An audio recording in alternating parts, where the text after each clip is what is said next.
Bonjour Tiff Barrault, merci beaucoup de nous accorder cette interview. Euh, Déjà, bravo, félicitations pour... j'étais à Forest National. Euh, le concert était incroyable, j'ai adoré. Euh, Enfin voilà, maintenant je parle de toi et de tes chansons à tout le monde, donc bravo. Elle. Et félicitations pour ton futur bébé. Merci d'avoir fait partie de ce grand moment. C'est vrai que c'est une date assez mémorable pour plusieurs raisons, Mm, dont l'annonce de la grossesse. bien sûr.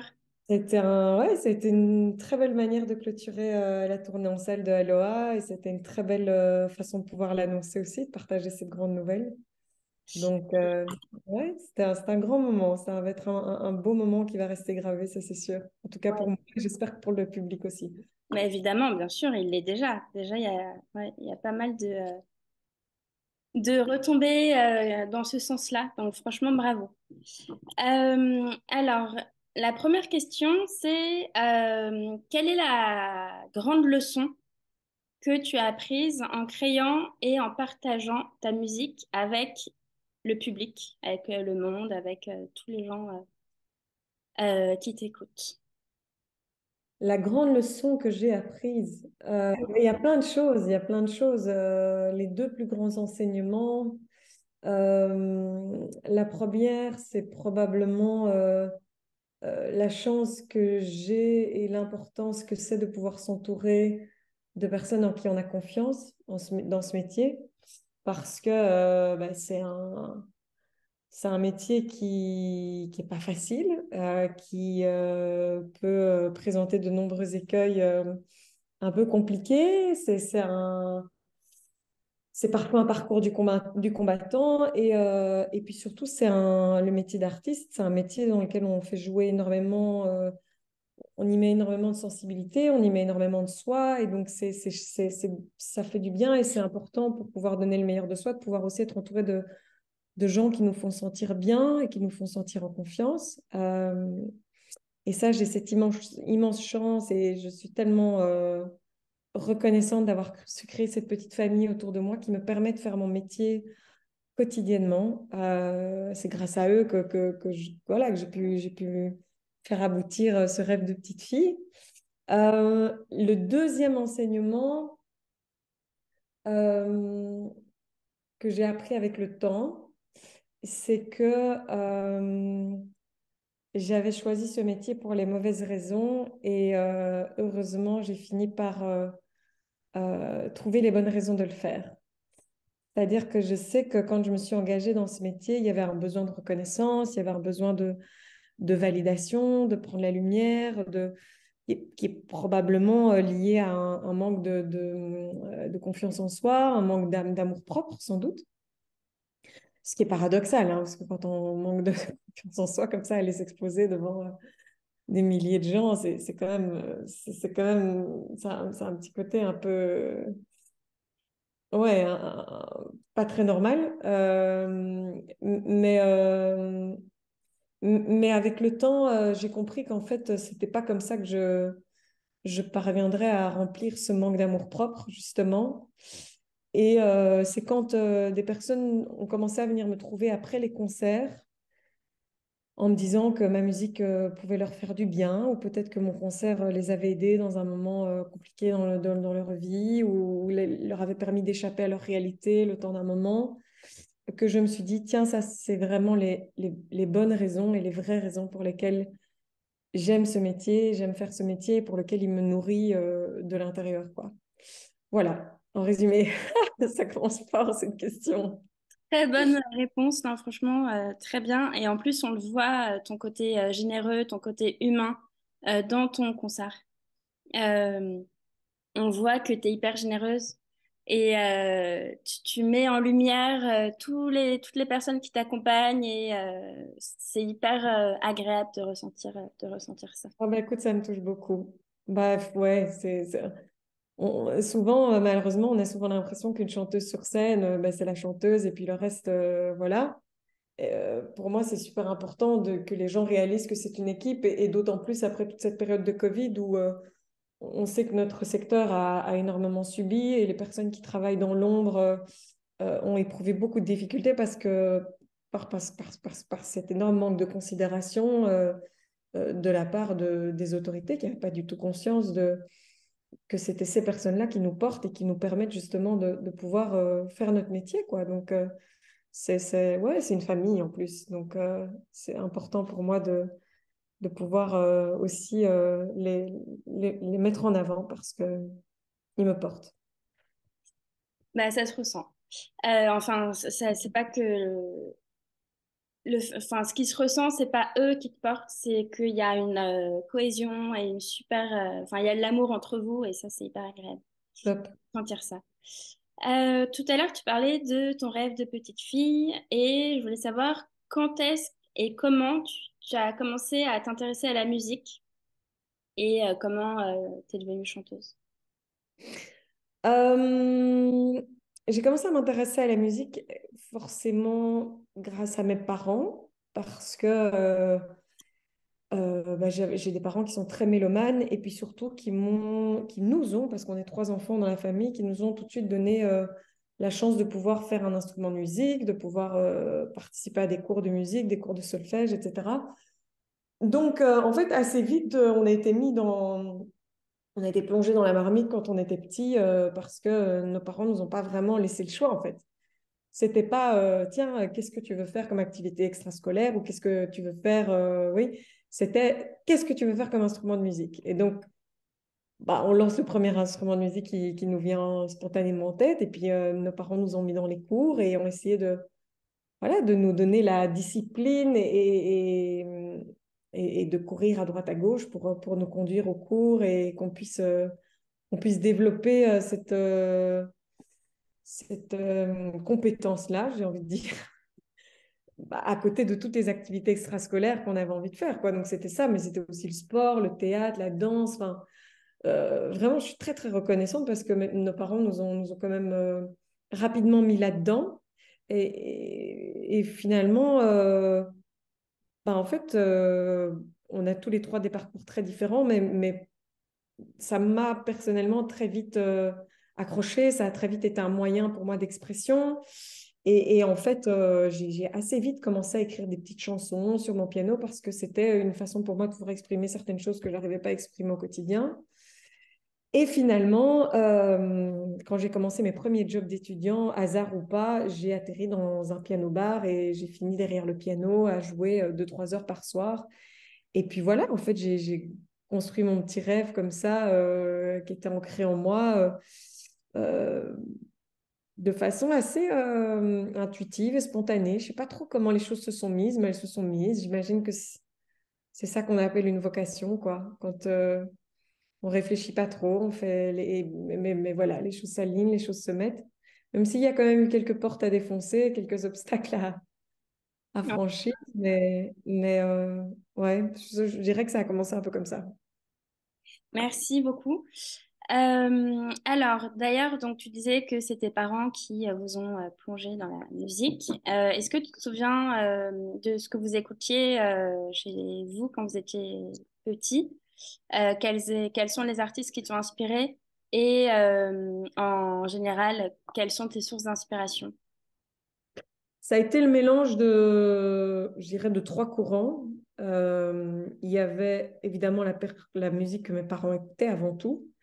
On n'écoutait pas vraiment de chansons françaises, on écoutait surtout de la musique anglo-saxonne. C'était plutôt mon père, le mélomane de la famille, donc ça allait plutôt dans le blues, le rock, la soul des années 60-70. Donc Stevie Wonder, Marvin Gaye, Eric Clapton, Bill Withers, Randy Crawford, enfin Eagles aussi, mais vraiment très très peu de français. Et puis il y avait l'influence de mon grand frère avec qui je suis assez proche en âge, donc forcément, j'avais envie de tout faire comme lui et j'écoutais tout ce qu'il écoutait. Et donc, on écoutait aussi beaucoup de rap et de hip-hop à la maison. Euh, c'était surtout le hip-hop des années 90 à l'époque, forcément. Et le rap, c'était l'école, oui, un peu la nouvelle école, IAM et compagnie, que j'adorais aussi, que j'adore toujours. Et puis enfin, il y a ce qui passait en radio, comme toutes les petites filles de mon âge. où j'ai été grandi avec la pop culture, donc les Spice Girls, les galas, enfin, toute cette mouvance aussi des années 90, 2000. Ouais, ça a été un peu le mélange de plusieurs genres que je retrouve aussi pas mal dans ma musique aujourd'hui, en fait, parce que j'aime bien l'idée d'avoir plusieurs tiroirs comme ça que je peux aller ouvrir, je peux aller chercher, que je peux aller explorer pour donner un peu de couleur et un peu de diversité dans mes chansons. Mais ouais, je crois que c'est vraiment la pop soul teintée de tout ce qui va être R&B, hip-hop. Ça m'a vachement façonné, quoi. Mais d'ailleurs, on le ressent complètement dans tes chansons, que tu es inspiré par plein de genres différents. Et justement, c'est ça qui est intéressant. Quand on t'écoute, c'est que on s'attend pas du tout à ce que tu fasses autant de choses diverses. Et enfin, franchement, c'est très sympa et très bien. D'ailleurs, pourquoi tu préfères chanter en anglais? Bah écoute, je t'ai un peu répondu fatalement dans la question de mes influences, simplement parce que mon oreille musicale a grandi, a été formée, éduquée à la musique anglo-saxonne. Et en plus, je crois que j'ai pas spécialement une jolie plume en français. En tout cas, je ne suis pas suffisamment sûre de moi que pour écrire en français. Il y a un truc moins naturel pour moi. Ça ne veut pas dire que je chanterai jamais en français. Je suis absolument pas fermée à l'idée.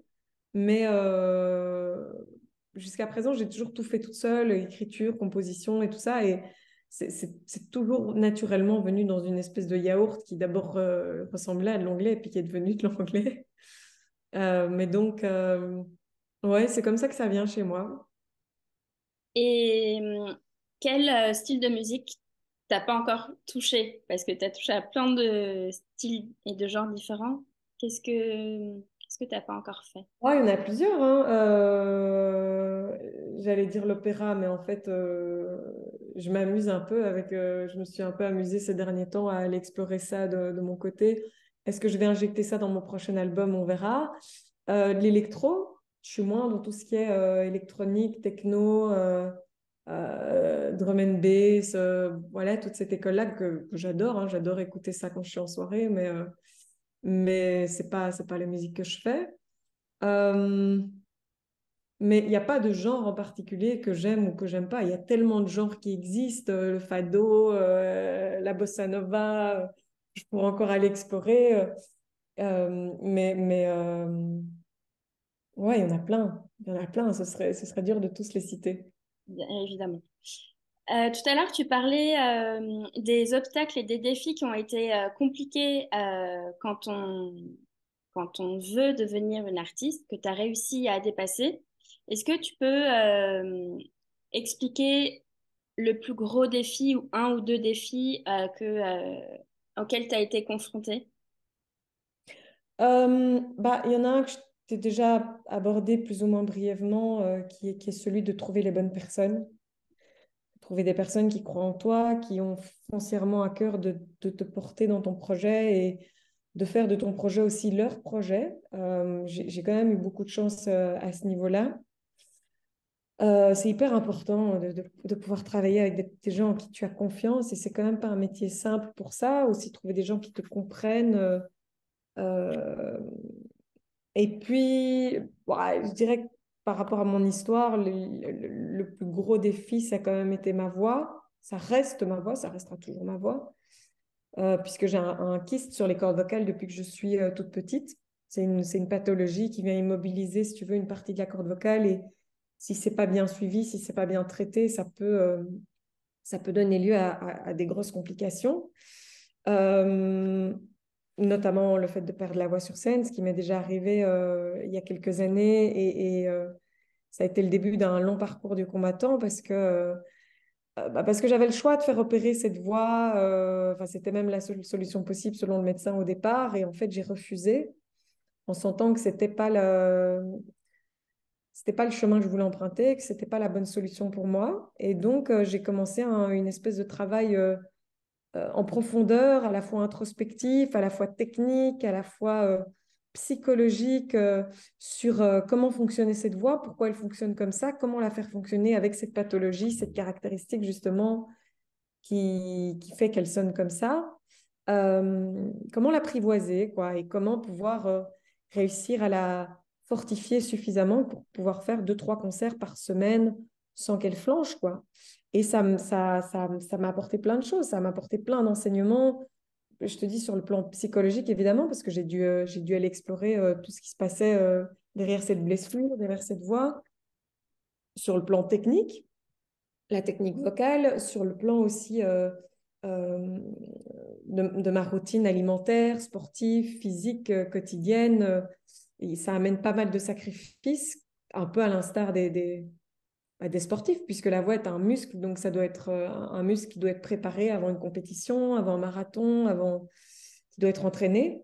Et donc, ouais, ça a été plein d'enseignements hyper riches, mais c'est un long chemin et c'est un chemin qui n'est pas fini. C'est-à-dire que cette blessure, elle sera toujours là et elle sera toujours soumise aux aléas de ma forme physique, de ma forme mentale, du rythme de vie. Donc, c'est quelque chose que je dois constamment quand même garder à l'œil et en fonction duquel je dois composer. Mais d'ailleurs, c'est ça qui rend tes chansons si uniques, c'est ce grain de voix que tu as. Donc, bravo d'avoir su dompter ta voix et d'avoir... C'est pas fini, c'est le chemin d'une vie. Il va falloir qu'elle me tienne jusqu'à la fin. Ça, ce sera le plus gros challenge. Mais pour le moment ouais, ça se passe bien, heureusement, pourvu que ça continue. Mais bon, ça va, je suis quand même une fille saine. Et ça implique, je te dis, ça implique beaucoup de sacrifices, quoi. Je me mettrais à fumer demain et ce serait mort, quoi. C'est terminé, je peux mettre la clé sous le paillasson. Euh, Comme tu as une grande notoriété, je voulais savoir quels étaient comment tu faisais pour gérer la pression de tout ce qui se passe autour de toi, en fait. Par exemple, tu as été juré dans The Voice, enfin, tu es hyper connu. En Belgique, tu es hyper connu. En France, ça commence. D'ailleurs, je pense que dans quelques temps, tu seras hyper connu en France aussi. Dans les autres pays, enfin, j'en sais rien parce que je les connais pas. Mais oui, donc comment tu fais pour gérer cette pression et cette notoriété? Ouais, en Belgique, on est plutôt protégé. Je t'avoue que je ne ressens pas tellement de pression je trouve pas que les gens soient très envahissants. On n'a pas cette culture paparazzi en Belgique que vous pouvez par exemple avoir en France ou aux States, qui peut être très oppressante, très invasive. On n'a pas vraiment ça en Belgique. Et comme je protège très fort ma vie privée, que ce soit à travers les médias ou à travers les réseaux sociaux, disons que j'ouvre pas vraiment la porte à ce que les gens ou les journalistes puissent s'engouffrer là-dedans. Même si, bon, l'annonce de ma grossesse, fatalement, c'était pas de l'ordre du professionnel, mais de toute façon, ça allait finir par se voir un jour. Donc, je préférais que la nouvelle soit annoncée par moi plutôt qu'elle fuite autrement. Euh, Franchement, on est cool. On est vraiment cool. J'ai l'impression qu'on est très protégés en Belgique. Et puis, je pense aussi que j'ai une communauté qui est tellement bienveillante, qui est tellement ouais, super respectueuse, que j'ai vraiment beaucoup de chance. Et puis, au-delà de ça, j'ai pas la notoriété d'un Stromae, quoi. Je veux dire, faudrait poser ce genre de questions à Stromae qui, lui, à mon avis, doit avoir la vie impossible euh, avec ce qu'il traverse en plus en ce moment.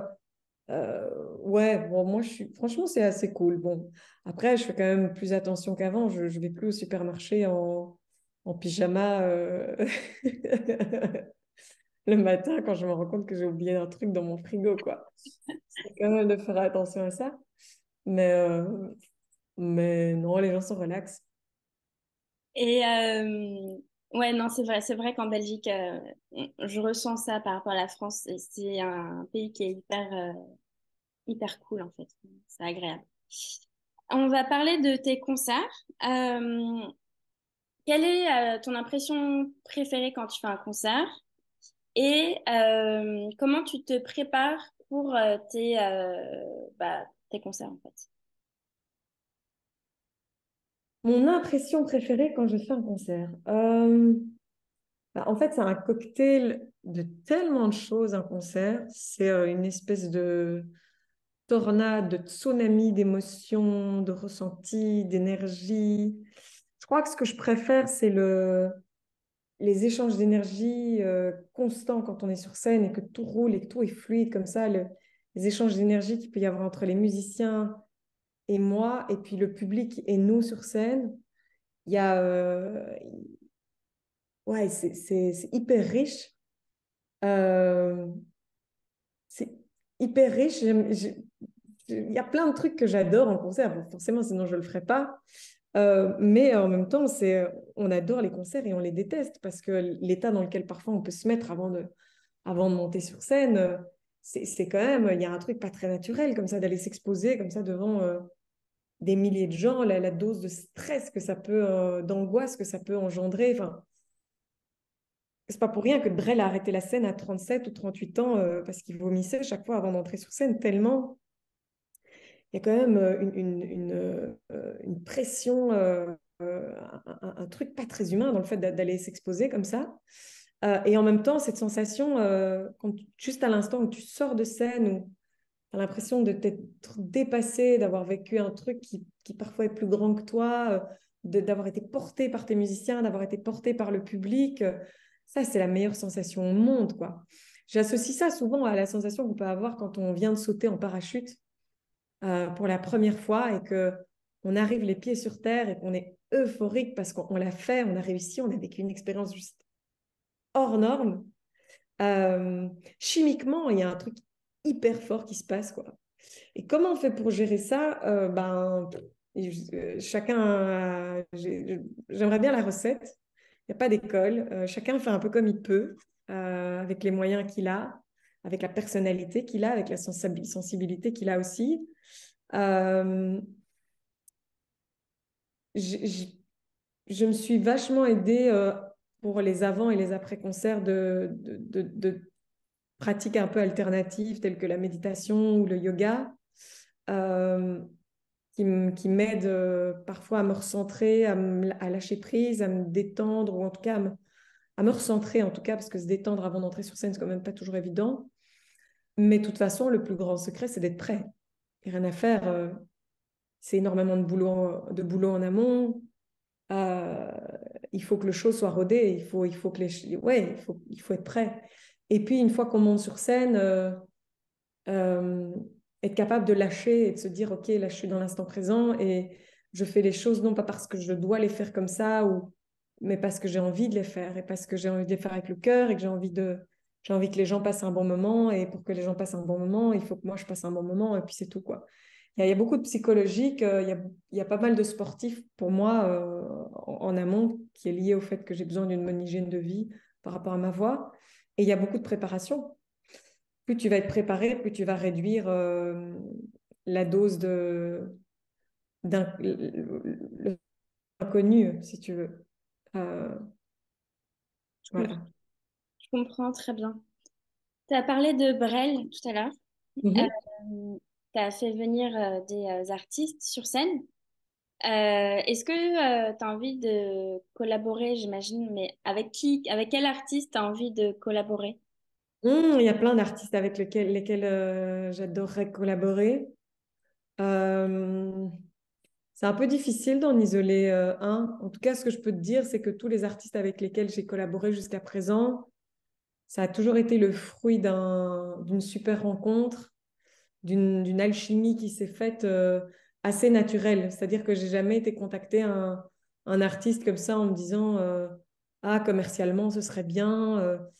Il y a toujours eu un truc qui s'est fait de façon ouais, assez naturelle et ça a toujours été une merveilleuse expérience, que ce soit Morane, que ce soit BJ, que ce soit Jasper Steverling ou Gulan qu'on a été chercher en Nouvelle-Calédonie, dont j'étais fan de la voix et de la musique, qui est venu poser sa voix sur Aloha et qui est venu nous rejoindre, enfin me rejoindre sur la tournée en surprise l'année passée. il s'était pointé depuis l'autre bout de la Nouvelle-Calédonie, donc c'était fou. Il y en a plein, ben, il y a plein, mais évidemment, tous les artistes que j'admire, tous les artistes que j'aime écouter, mais même des artistes que j'écouterais pas forcément et avec qui il y aurait une super rencontre, parce que c'est de la musique et qu'en fait, la musique, elle est faite pour être partagée, quoi. Allez, on va dire Stevie Wonder. C'est bon. C'est vrai qu'Aloha, cette musique, elle nous fait complètement voyager. Euh, Cette chanson. Et quel est ton plus grand, enfin, en tant qu'artiste, quel est ton plus grand rêve? C'est très subjectif. Bah, ça va te paraître abstrait comme réponse, mais que ça continue le plus longtemps possible. On est dans une ère qui va tellement vite, où la musique est consommée de façon de plus en plus rapide, de plus en plus massive. Les gens, à l'instar de la mode qui change, les gens changent de goûts musicaux et de préférences artistiques très rapidement, de plus en plus rapidement. Et donc, si je peux continuer à faire ce que je fais et à vivre de ce rêve le plus longtemps possible, ce serait le plus beau cadeau, quoi. Je voudrais rien faire d'autre de toute façon. Euh, Ça, c'est mon rêve, ouais. Bah, je te le souhaite en tout cas, et vu comment tu chantes et comment c'est dans tes concerts, je pense que ça va se réaliser. Maintenant, Raison, croise les doigts. oui, on croise les doigts. Maintenant, on va parler de ton expérience The Voice. Ah, il y a beaucoup à dire. Qu'est-ce que, enfin, qu'est-ce que ça t'a apporté? Comment ça s'est passé pour toi? Et qu'est-ce que tu as appris de cette expérience? Ouf, elle est large ta question. C'était quoi la première partie de la question? Bah, juste parle-nous de ton expérience de The Voice. Ouais. Comme ça, Ok. c'est plus simple. Donc en fait, là, j'en suis à ma quatrième saison. On va attaquer la saison de The Voice Kids, qui est ma première saison chez les Kids. Euh, bon, déjà, il y a plein de choses à dire entre les kids et les adultes. C'est très différent. Je vais peut-être parler plutôt des adultes parce que les kids, c'est pas encore diffusé. Ça va l'être prochainement, mais donc je vais peut-être parler de ce que les gens ont déjà vu.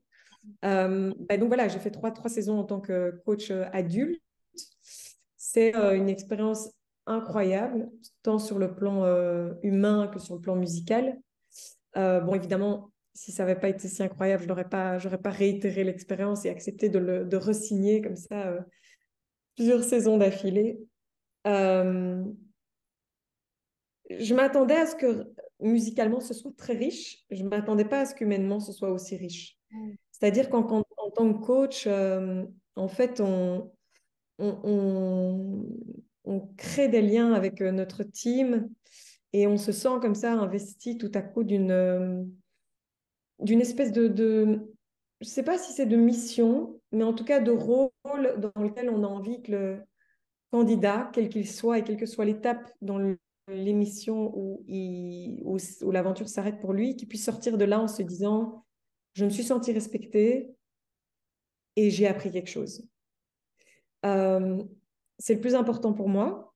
Euh, Maintenant, c'est un rôle qui est très énergivore, très chronophage, qui prend beaucoup de temps, beaucoup d'énergie, puisque quand je fais les choses, j'aime pas les faire à moitié, et que je me rends bien compte, en tout cas chez les adultes, que beaucoup d'entre eux, ou certains d'entre eux en tout cas, viennent avec beaucoup d'espoir, beaucoup d'attentes de la part de l'émission, avec leur bagage aussi, qu'il faut pouvoir respecter, avec lequel il faut pouvoir composer.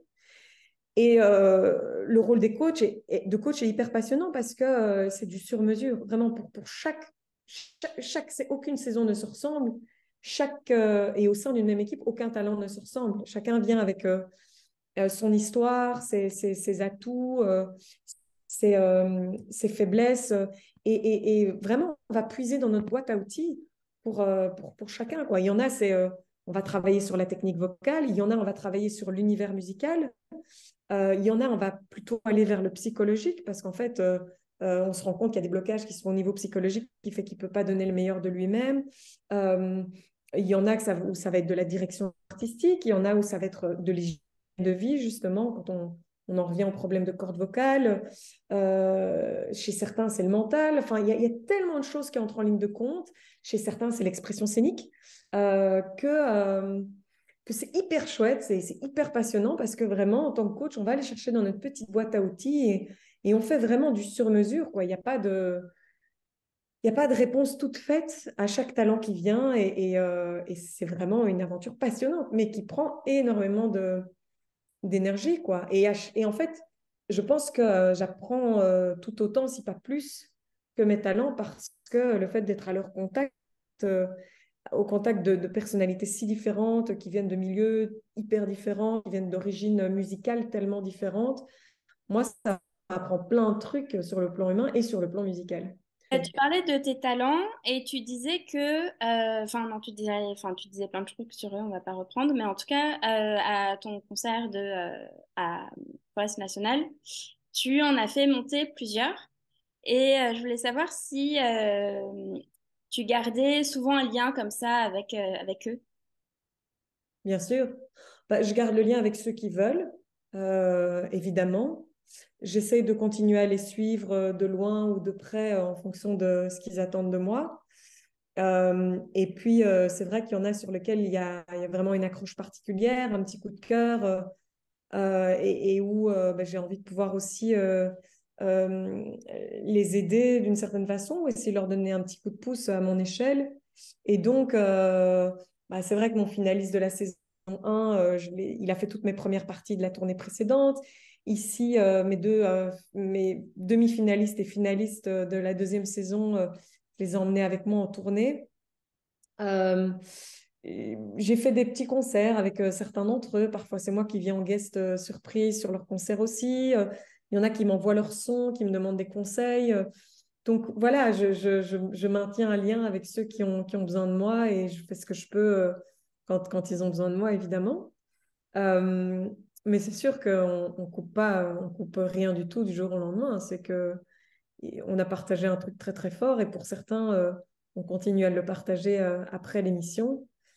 Et, euh, bah, c'est pour ça aussi que quand je dis c'est une aventure humaine, on s'attache forcément. C'est avant tout une aventure humaine.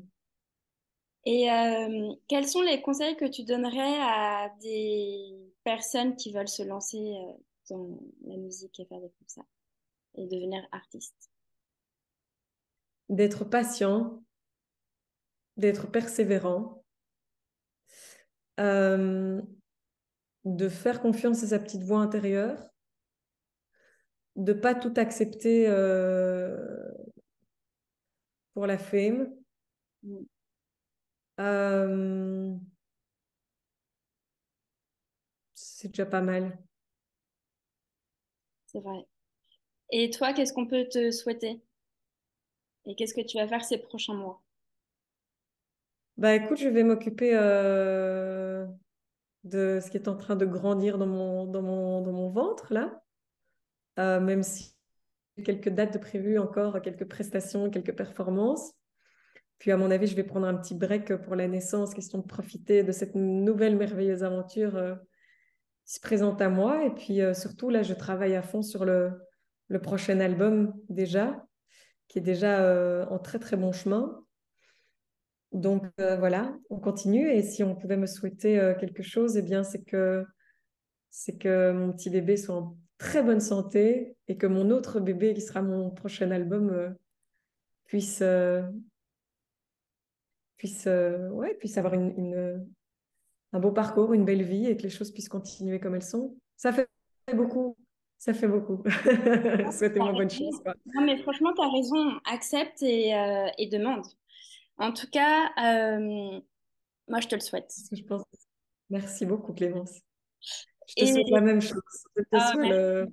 l'étape dans laquelle tu es dans ta vie, que ça puisse être aussi épanoui sur le plan perso et professionnel. Ah, c'est hyper gentil. Merci beaucoup. Merci beaucoup pour cette interview et à bientôt.